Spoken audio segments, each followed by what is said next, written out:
जब कान्हा बने अपनी भक्त के देवर। एक लड़की थी जो कृष्ण जी की अनन्य भक्त थी। बचपन से ही कृष्ण भगवान का भजन करती थी, भक्ति करती थी। भक्ति करते करते बड़ी हो गई। भगवान की कृपा से उसका विवाह भी श्री धाम वृंदावन में किसी अच्छे घर में हो गया। विवाह होकर पहली बार वृंदावन गई, पर नई दुल्हन होने से कहीं जा न सकी और मायके चली गई। और वह दिन भी आया जब उसका पति उसे लेने उसके मायके आया। अपने पति के साथ फिर वृंदावन पहुंच गई। पहुंचते पहुंचते उसे शाम हो गई। पति वृंदावन में यमुना किनारे रुककर कहने लगा, देखो शाम का समय है, मैं यमुना जी में स्नान करके अभी आता हूँ। तुम इस पेड़ के नीचे बैठ जाओ और सामान की देख रेख करना, मैं थोड़े ही समय में आ जाऊंगा, यही सामने ही हूँ, कुछ लगे तो मुझे आवाज दे देना। इतना कहकर पति चला गया और वह लड़की बैठ गई।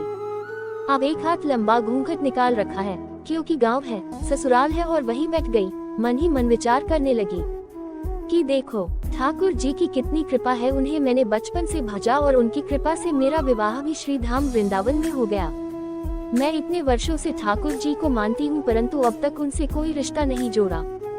फिर सोचती है ठाकुर जी की उम्र क्या होगी, लगभग 16 वर्ष के होंगे। मेरे पति 20 वर्ष के हैं, उनसे थोड़े से छोटे हैं, इसलिए मेरे पति के छोटे भाई की तरह हुए और मेरे देवर की तरह। तो आज से ठाकुर जी मेरे देवर हुए। अब तो ठाकुर जी से नया संबंध जोड़कर बड़ी प्रसन्न हुई और मन ही मन ठाकुर जी से कहने लगी, देखो ठाकुर जी, आज से मैं तुम्हारी भाभी और तुम मेरे देवर हो गए।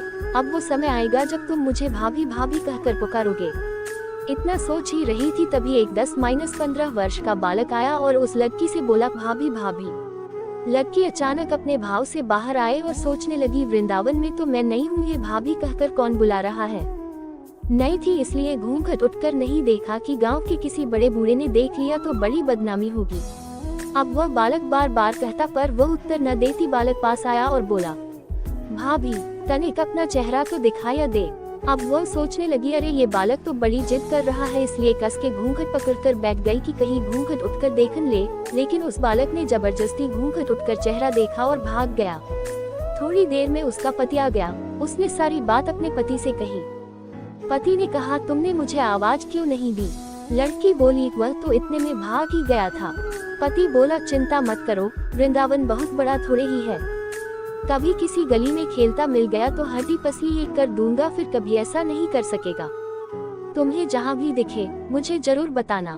फिर दोनों घर गए। कुछ दिन बाद उसकी सास ने अपने बेटे से कहा, बेटा देख तेरा विवाह हो गया, बहू मायके से भी आ गई, पर तुम दोनों अभी तक बांके बिहारी जी के दर्शन के लिए नहीं गए। कल जाकर बहू को दर्शन करा कर लाना।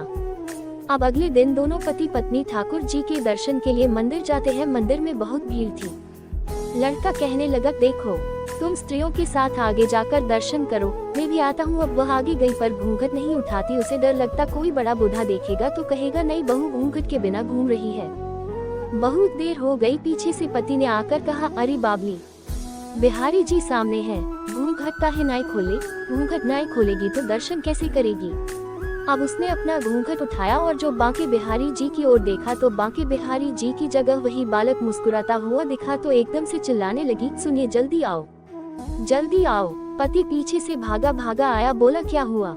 लड़की बोली, उस दिन जो मुझे भाभी भाभी कहकर भागा था वह बालक मिल गया। पति ने कहा, कहाँ है, अभी उसे देखता हूँ। तो ठाकुर जी की ओर इशारा करके बोली, ये रहा, आपके सामने ही तो है। उसके पति ने जो देखा तो अवाक रह गया और बोला, तुम धन्य हो, वास्तव में तुम्हारे हृदय में सच्चा भाव ठाकुर जी के प्रति है। मैं इतने वर्षों से वृंदावन में हूँ, मुझे आज तक उनके दर्शन नहीं हुए और तेरा भाव इतना उच्च है कि बिहारी जी के तुझे दर्शन हुए। अगर आपको मेरी यह कहानी अच्छी लगी हो तो प्लीज मेरे चैनल को लाइक, सब्सक्राइब और बेल आइकन को प्रेस कर देना। धन्यवाद।